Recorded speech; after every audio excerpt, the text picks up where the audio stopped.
Welcome back to the Deep Dive, where we try to take just a huge stack of research and really distill it down to the pure, actionable insight you can use. And today, we are wrestling with a philosophy that is, it's incredibly simple in how it's presented, but is also profoundly radical in what it means for your life. Oh, absolutely. It's really the antithesis of the default way so many of us think about, motivation, trauma, even just personal happiness. Yeah. It's a genuine challenge to the foundational assumptions most of us hold about human behavior, specifically this pervasive idea that our past controls our present. And this deep dive is based on the ideas of Alfred Adler, who's a figure often, kind of overshadowed by Freud. Right, he's one of the big three, but he gets less press. Exactly.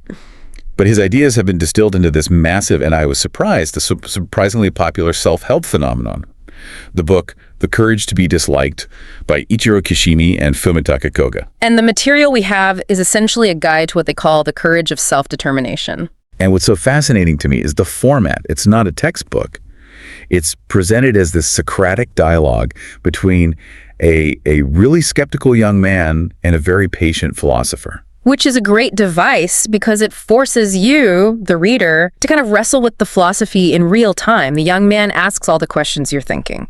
Exactly. So our mission today is pretty straightforward. We want to cut through that dialogue and just pull out the practical step-by-step framework this philosophy offers for achieving what it calls emotional freedom and genuine self-worth. Right. We want to understand the internal mechanisms that keep us stuck, in cycles of anxiety and people-pleasing, and then also the external expectations that kind of trap us.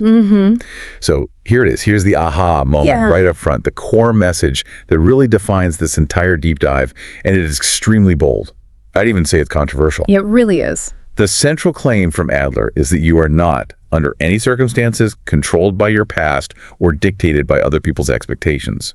Your life is an active choice you make in this very moment. And that idea, it needs immediate, careful unpacking. Yeah. Because it just flies directly in the face of so much contemporary thought about, personal history, causality, even therapy itself. It strips away every comfortable excuse we use to explain why we're stuck. Okay, let's unpack this. So why should you, the listener, maybe you're feeling overwhelmed or stuck, why should you care about some Austrian psychiatrist's philosophy filtered through a modern Japanese dialogue? Well, this deep dive is really custom designed for a very specific kind of person. The people pleasers, the chronic overthinkers. Exactly. Anyone struggling with those persistent self-worth issues that rely on someone else telling you you're okay. Or just feeling perpetually controlled by what other people think. Yeah, if you've ever felt paralyzed by what others think of your career choices or your relationships or even, how you spend your weekends, this material is a powerful prescription for radical independence. The synthesis challenge here is internal then. It is. This material demands that we shed the comfort of traditional this caused that reasoning and accept complete present-day responsibility for our current state. And that's where the famous courage truly begins. Which brings us to the ultimate goal. What the source material promises. It's a comprehensive path to living authentically, taking true, liberating responsibility, and developing that capacity to withstand disapproval. The courage to be disliked. Right. It promises freedom, but it demands radical accountability. And that, as we're about to see, is a much higher cost than most people think. So let's move right into the first, I'd say, seismic shift this philosophy demands. Section 1 is all about rejecting the control of the past. Right. And for anyone who's familiar with traditional psychological models, the ones that place heavy emphasis on your formative experiences, childhood trauma, all that stuff. Yeah, Freudian thought, basically. This is where Adlerian psychology just throws down the gauntlet. It's truly the most contentious idea in the whole framework. It's often what generates the most initial resistance from people. I can see why. Adlerian psychology fundamentally rejects the notion that past trauma or previous circumstances, or really any cause from the past, determines the present state of your life. So what is the past then? Just nothing. It's a collection of data, it's a historical archive, but it is not a control mechanism. Okay, so the source says very clearly that we are not driven by causes, like Freud suggested, but by purposes. And that seemingly small distinction between cause and purpose is the hinge upon which the entire philosophy turns. It changes everything. It means you're not defined by what happened to you, but by what you decide to do with what happened right now in this moment. So let's really analyze that, the depth of the cause versus purpose distinction. Okay, so if we believe we're driven by causes, we might say something like, I struggle to hold a job because my parents never praised me. That's a linear, deterministic view. You're a prisoner of your own biography. You're a prisoner, exactly. But if we are purpose-driven, the logic completely inverts. It means every neurosis, every feeling of inadequacy, every limiting emotion or behavior, it serves a current goal or purpose. Even if that purpose is self-limiting. Even if it's deeply unconscious and self-limiting, yes. That's where the skepticism really comes in. I think we need to wrestle with this, kind of like the young man does in the book. Let's do it. So, if I'm suffering from severe social anxiety, the conventional wisdom says I'm anxious because of a cause, right? Maybe a traumatic bullying incident or an abusive environment when I was young. It's a fear mechanism. And Adler would say, no, you are choosing to employ the tool of anxiety in order to achieve a present-day purpose. A purpose? Yeah. What purpose could anxiety possibly serve? The purpose is often to avoid the inherent risk, the effort, and the potential failure or rejection that comes with engaging authentically in social life. So the anxiety becomes the engine of withdrawal. Exactly. It serves the purpose of maintaining a predictable, safe, albeit unhappy status quo. Okay, let me push back on that because that sounds incredibly harsh. It does. Are you suggesting that someone who is depressed or suffers from a paralyzing phobia is consciously choosing to feel that way? That sounds a lot like classic victim blaming. It feels like it's minimizing their real suffering. And that is the initial reaction almost everyone has. It's the key challenge the philosopher has to address in the book. Okay. Adler is not saying the suffering isn't real. He's not saying the trauma didn't happen. What he is saying is that the meaning you assign to that trauma and the use you make of that suffering today is a current, deliberate choice. Even if that choice is unconscious. Even if it's unconscious. For example, remaining anxious or depressed serves a powerful, immediate purpose. It helps you avoid the scary uncertainty of true change. So let's explore that utility. What are some of those self-limiting purposes that people might choose? Well, they tend to fall into a few key categories, and they're all rooted in protection. Protection. Right. One common purpose is protection of the ego.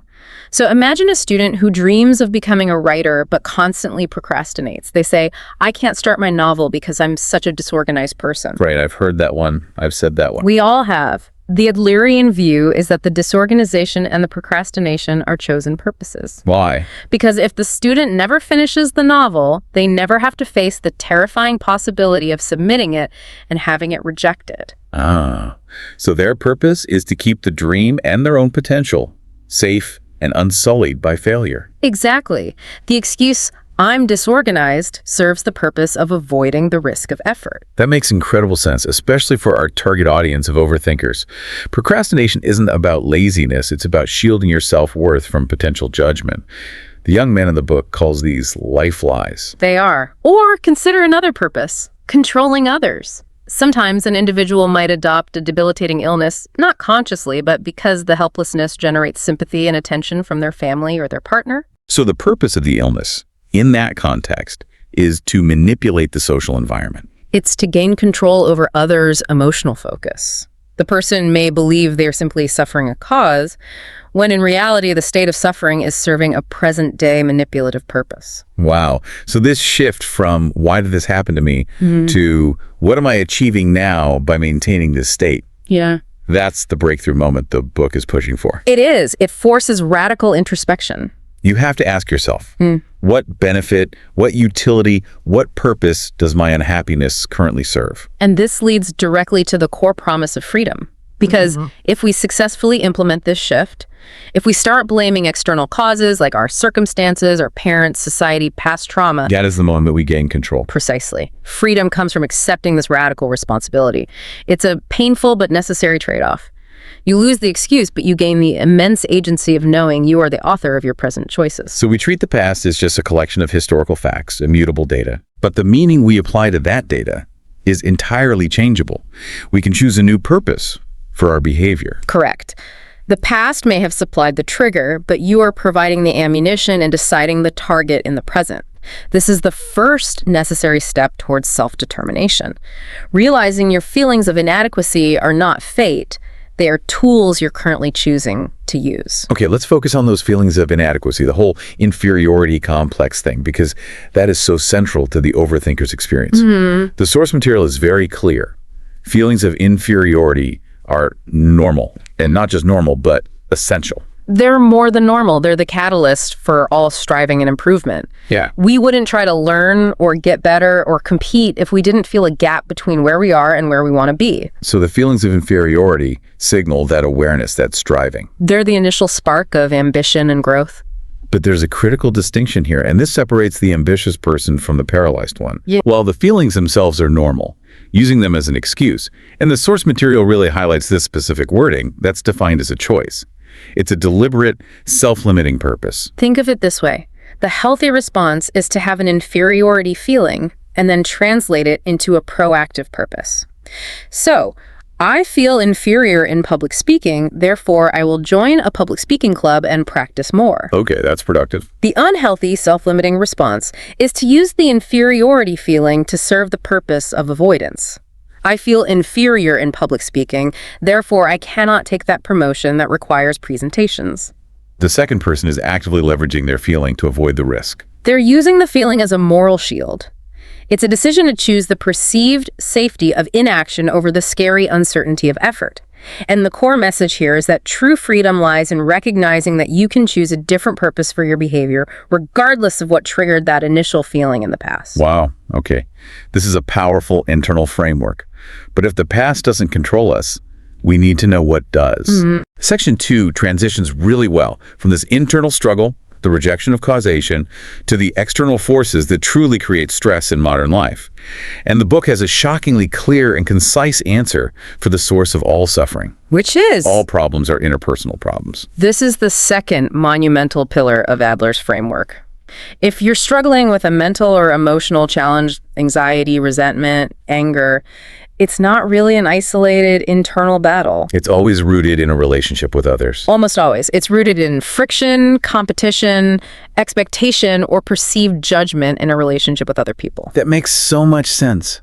The vast majority of anxiety, stress, and unhappiness, the stuff that keeps our audience, the overthinkers, up at night, it stems from worrying about how others perceive us. Am I doing enough? Do they like me? Did I say the wrong thing? Yes. That is the interpersonal prison they describe. We're constantly seeking affirmation or just frantically avoiding criticism. And that prison is built entirely on confusing whose life is whose. So to escape this, the philosophy provides a really rigorous, practical solution. And this is maybe the most famous takeaway from the entire book: the separation of tasks. This is the method for surgically disentangling your emotional life from the judgment of others. Let's dive deep into this concept, because this is the crucial, practical detail that you, the listener, can apply immediately. We need to define those two tasks really clearly. Okay, so we define them by asking one simple question. Who receives the ultimate result of this action? Okay. First, there is your task. This is everything. You have 100% control over your choices, your actions, your effort, and how you conduct your own life based on your values. So putting maximum effort into a presentation, for example, that's my task. That's your task. Second, there is others' tasks. This is everything. You have 0% control over their opinions, their reactions, their judgments about your actions. Whether they like my presentation or whether they like me as a person. And the directive is uncompromising, which is why it requires courage. You are explicitly advised to not live your life trying to control others' reactions. We have to emphasize that. Attempting to manage how others judge you is a futile, freedom-limiting endeavor. It's the definition of emotional debt. It's futile because you just can't. Opinions are inherently outside your sphere of influence. Right.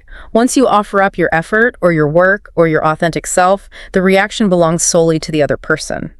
Trying to manipulate their response by people-pleasing or withholding parts of yourself, you're just sacrificing your freedom for an illusion of control. It's like trying to pull a string, you end up getting pulled back yourself. That's a great way to put it. So let's apply this to a few scenarios our audience faces. Imagine you're a people pleaser, and you're struggling to say no to extra work your boss keeps dumping on you. Okay. Your task is to prioritize your workload and communicate your capacity limits. Their task is their reaction to your refusal, whether they're disappointed, angry, or understanding. Right. And a people pleaser operating in that interpersonal prison, they attempt to make the boss's task their task. They start worrying. If I say no, will they think I'm lazy? Will they stop liking me? Will I lose favor? So they say yes, take on too much, and suffer burnout. They sacrifice their task, which was setting boundaries, in a failed attempt to control their boss's task, which was their boss's opinion. And they gained a moment of temporary external approval, but lost their long-term self-determination. Or what about social media? That's a huge one. Your task is to share content that reflects your genuine interests or to engage authentically. And other people's tasks are whether they click like, leave a positive comment, or judge the quality of your post. The modern interpersonal prison is often managed through that metric of approval. Totally. If you post something solely to hit a certain number of likes and your self-worth actually dips if you don't reach that number, you are operating entirely within others' tasks. You've outsourced your self-worth to a mechanism you cannot control, and that illustrates the core concept of unfreedom. Illustrating unfreedom is key here.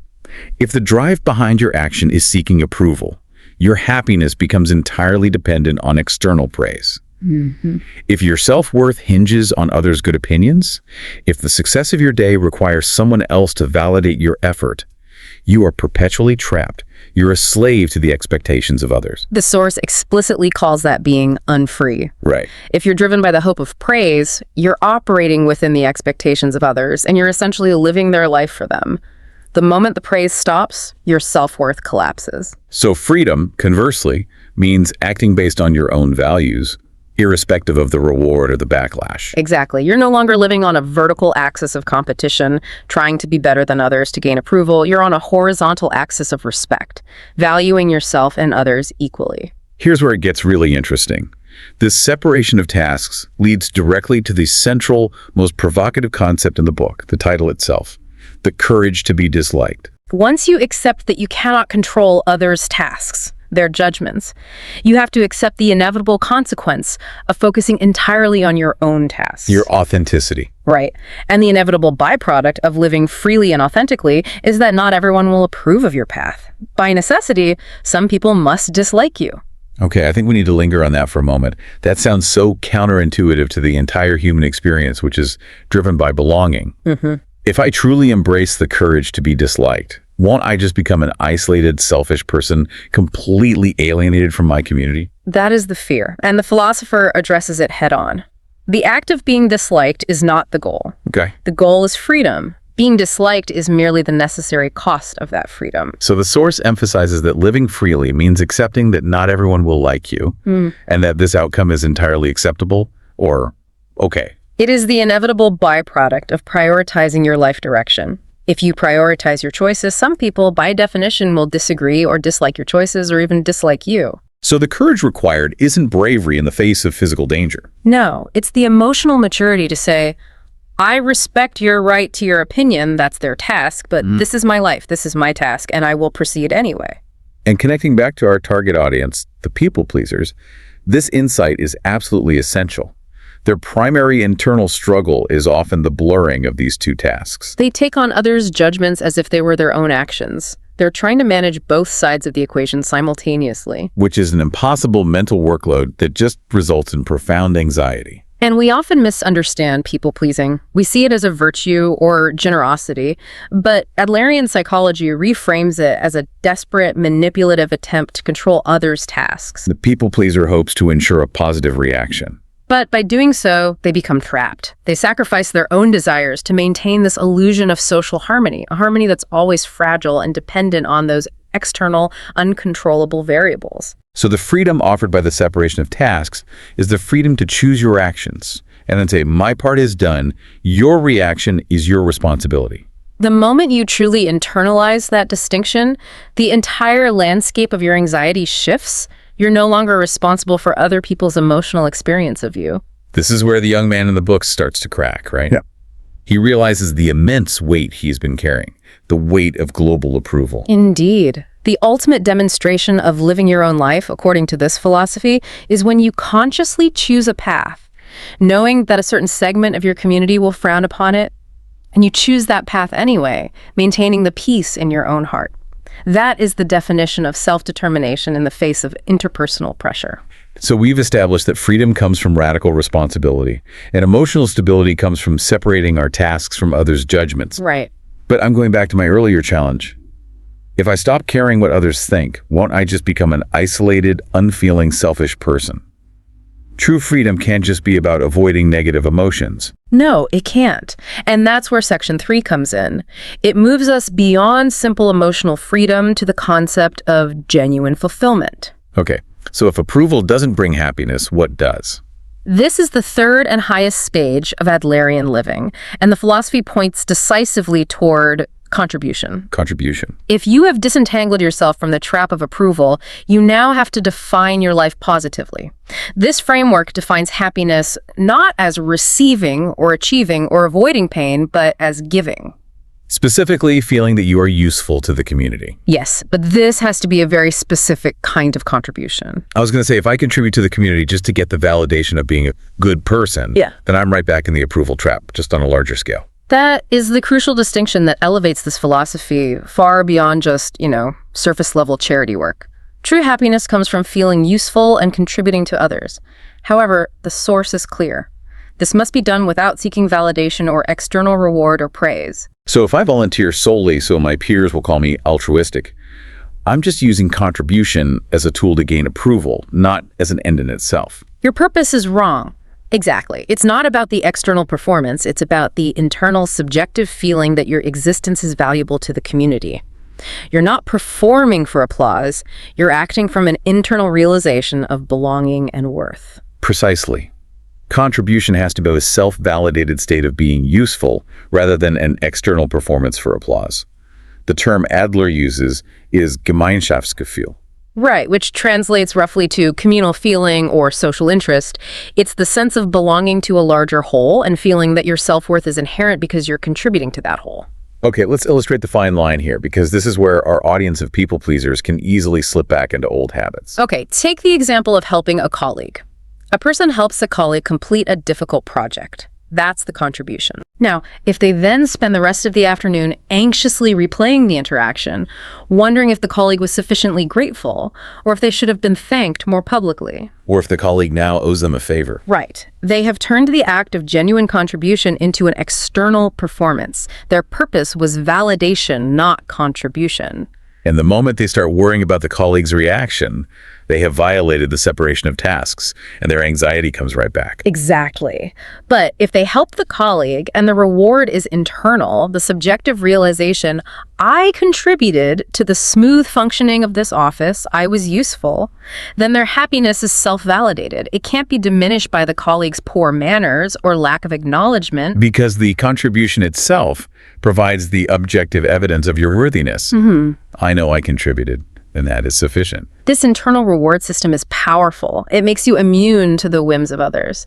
If my happiness is derived from this subjective feeling of being useful, then my self-worth cannot be stolen by someone else's judgment or lack of gratitude. It creates a kind of emotional invincibility. It does. It shifts the entire competitive paradigm. Instead of competing on the vertical axis, I must be better than you to be worthy, you operate on the horizontal axis of collaboration. We are equals, and I contribute to our shared environment. And the anxiety of competition and judgment just dissipates when you realize your inherent worth is proven simply by your contribution to life. Okay, let's talk about the element of time now, because this philosophy also has a sharp focus on the immediate path to application. The final key lesson is the absolute need to live in the present. The temporal focus is critical because the philosophy dismantles the relevance of the past and the anxiety of the future. Why is that? Well, the past doesn't control you, so dwelling on what if or if only is a purposeless exercise. It's often just used to justify inaction today. And the future is contingent. It's an entirely unknown quantity. So obsessing over it, worrying about future judgment, future failure, future lack of resources is just a way to delay action now. We used future fear as a new purpose for avoiding risk in the present. So happiness, according to this perspective, exists only now. Only now. You can't be happy in the past, which is finished and unchangeable, and you can't be happy in the future because it doesn't exist yet. The very moment you delay action, the moment you say, I'll be happy after I achieve X, or I can't be happy until I resolve Y, you're sacrificing the only time you actually have agency. So the goal isn't necessarily some grand achievement years down the road. It's the process of living authentically, separating tasks, and contributing today. Precisely. The entire system is built to dismantle procrastination and avoidant behavior. If you use past failures as an excuse, that's the rejection of causation, or you fear future outcomes, that's the result of worrying about others' judgments, you are constantly sacrificing the only time you actually have agency, the present moment. The self-determined person understands that the journey itself, the act of striving, is the destination. So the culmination of all these pieces, rejecting the past as control, separating tasks as the method of freedom, and committing to present contribution as the source of self-worth, it all brings us to that single, powerful, one-line core message of the entire book. Which is? Happiness begins the moment you stop living for others' approval. It's a beautifully concise summary. It encapsulates the realization that external approval is both impossible to secure universally and utterly unnecessary for self-worth. It is the declaration of emotional independence and the foundation of true self-determination.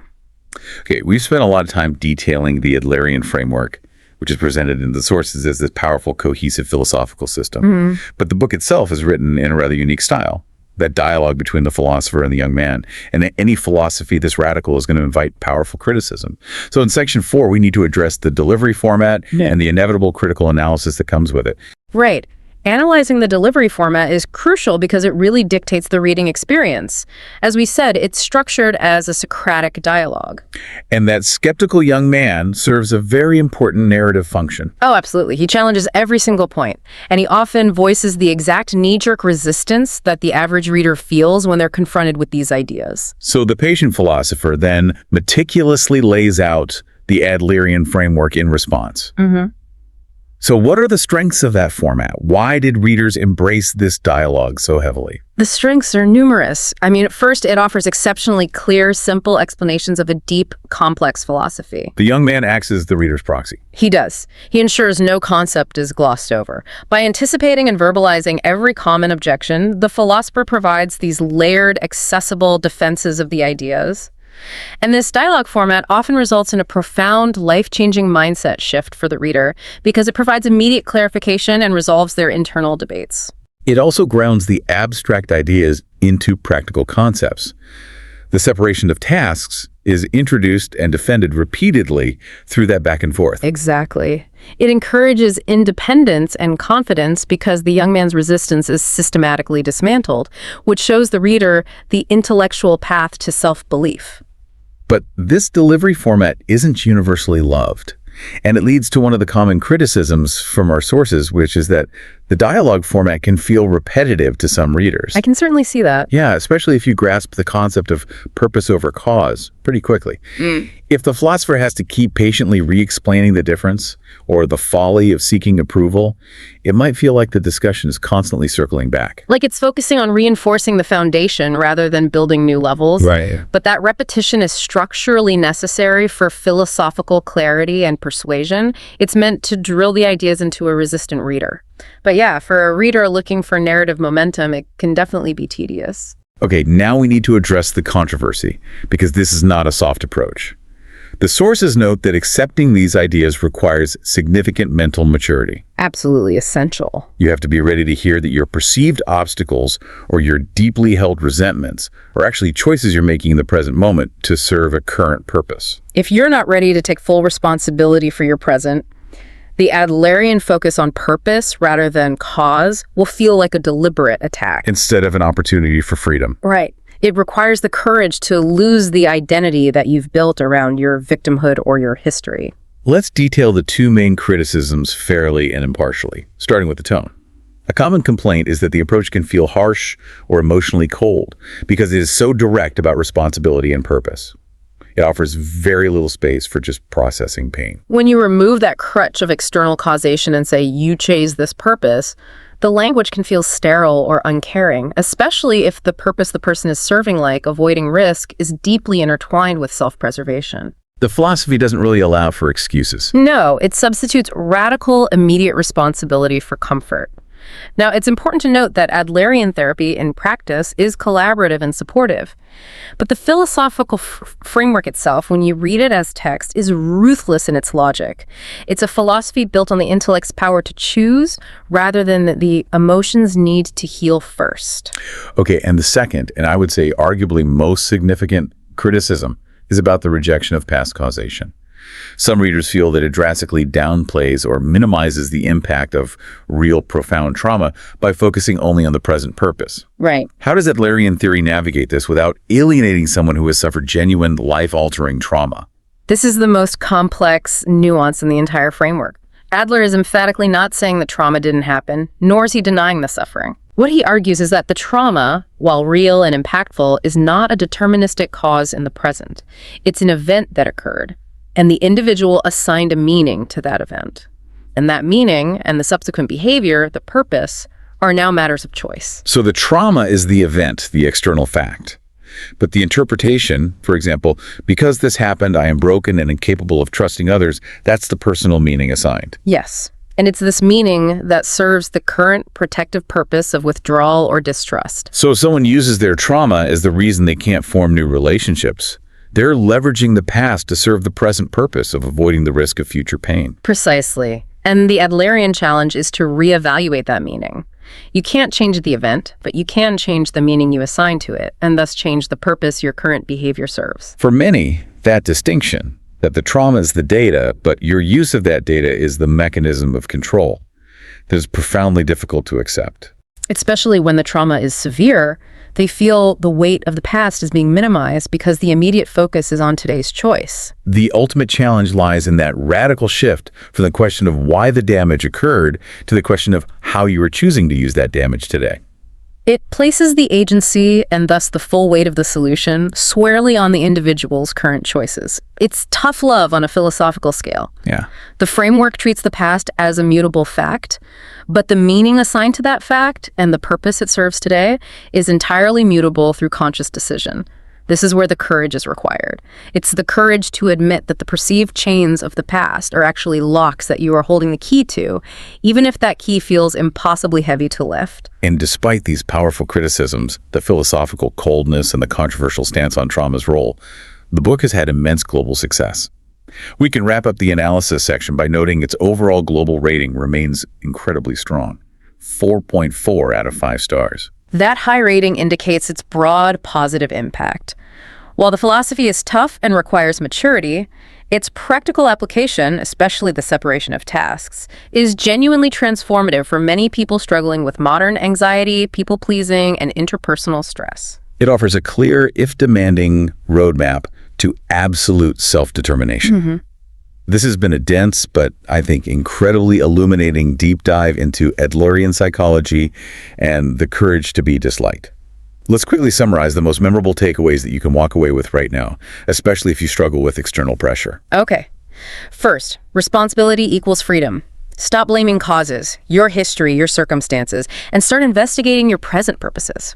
Ask yourself, what am I achieving right now by remaining in this state of dissatisfaction? And the moment you identify the purpose, you gain the ability to choose a new one. Second, you have to aggressively and ruthlessly separate your tasks. Stop worrying about what others think of you. That's their task. You can't control it. And focus entirely on your choices and actions. That's your task, the only thing you can control. And that separation is the literal mechanism of your freedom. Right. And Third, true happiness is found in contribution. But remember, that contribution must be done without seeking external validation or praise.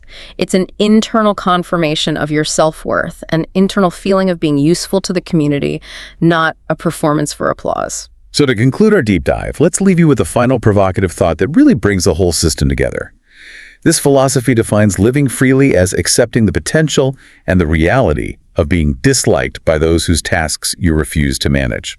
That discomfort, that potential disapproval, is the necessary cost of admission to living your own life. It's the sign that you're moving away from external control and toward internal self-determination. So if you truly apply the principle of the separation of tasks today, what is the one crucial action you are currently avoiding? The one authentic desire, boundary, or choice you're stifling, solely for fear of someone else's potential judgment or disappointment? That hesitation, that inaction, is your point of choice. It's the current purpose your self-limiting behavior is serving. The moment you decide to prioritize your task, your authentic choice over their opinion, that is when you begin to enact the courage to be disliked. The decision to act without seeking approval is the only moment happiness can truly begin.